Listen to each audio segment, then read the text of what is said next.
welcome to this episode of The Story. Subscribe as soon as possible. Chapter 16. The Memory Code of the Mona Lisa. In Florence in 1503, Leonardo da Vinci's studio was filled with the mixed smell of turpentine and memory-infused pigments. Aiden's pendant suddenly vibrated violently, and the blood-written word Delta Omega G Omicron Nu on her hand wriggled like a living thing, pulling her into a memory resonance that spanned 500 years. She soul-traveled into the perspective of Leonardo da Vinci and saw that the arc of the Mona Lisa's smile on the canvas was the geometric projection of the star chart crack in the memory of the Queen of Atlantis. Under the third layer of paint are hidden the star chart coordinates. Raven's voice came from the memory crack. His raven totem scarf glimmered faintly in the morning light of the Renaissance. But the church's memory reapers have already set their eyes on this place. Aiden, seeing through Da Vinci's eyes, held his hand above the canvas.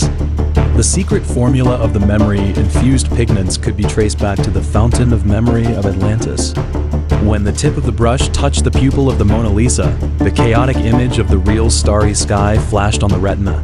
No constellations, no myths, only countless gear-shaped memory cages floating in the void.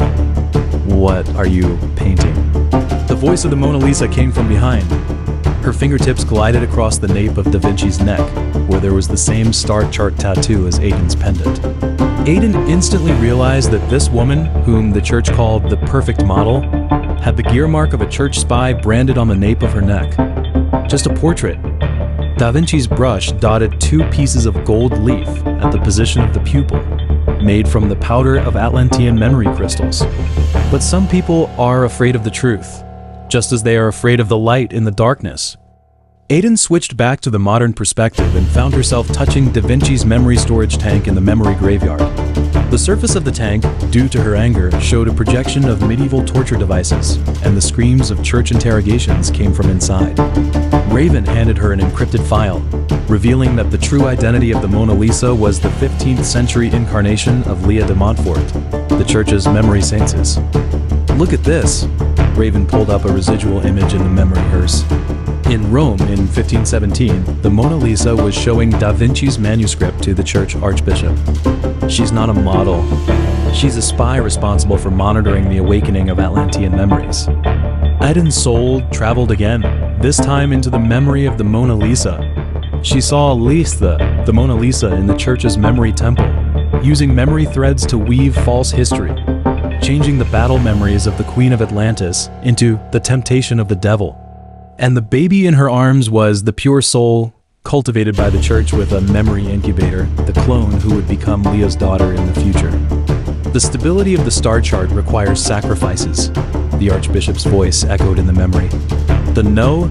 79 clone number, the same as Aiden's, peeked out from his cuff, and Da Vinci's brush almost pierced the web of lies we've woven over 1,000 years. Aiden activated the judgment mode of the pendant.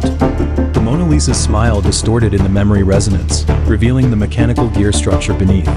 Da Vinci's memory-infused pigments began to peel off, revealing the star chart coordinates hidden for 500 years. Those seemingly random brushstrokes were actually resistance declarations written in Atlantean. When the church smears lies with smiles, the eyes will always tell the truth.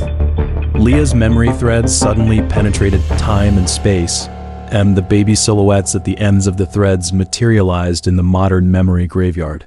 You think you can crack the code? Her voice mixed with the church bells of the Renaissance. Every wrinkle of the Mona Lisa is a memory trap the church set for you. Raven threw out a memory barrier.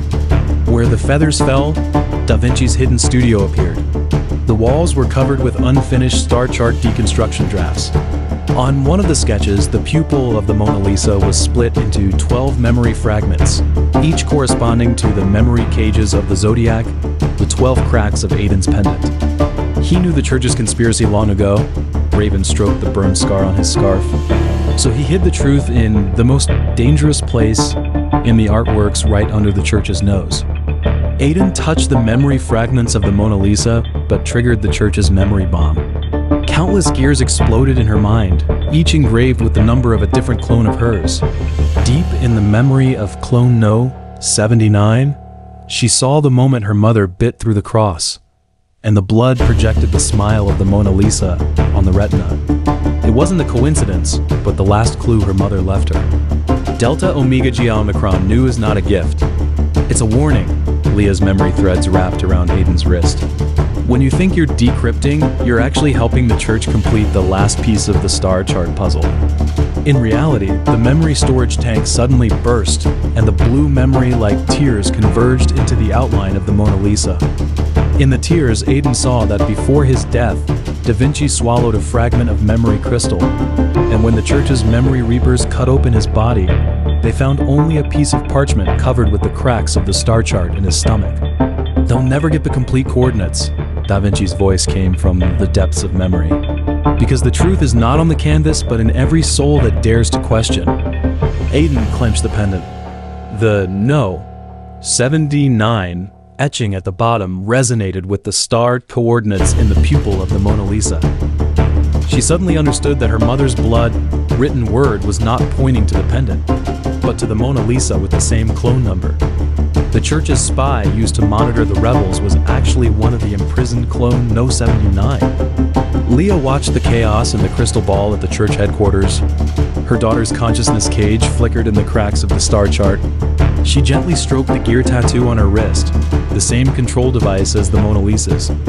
When she bit her fingertip to draw the Atlantean deconstruction rune, for the first time she didn't hide her wings with memory threads, but let the baby silhouettes at the ends of the threads turn into blades of revenge.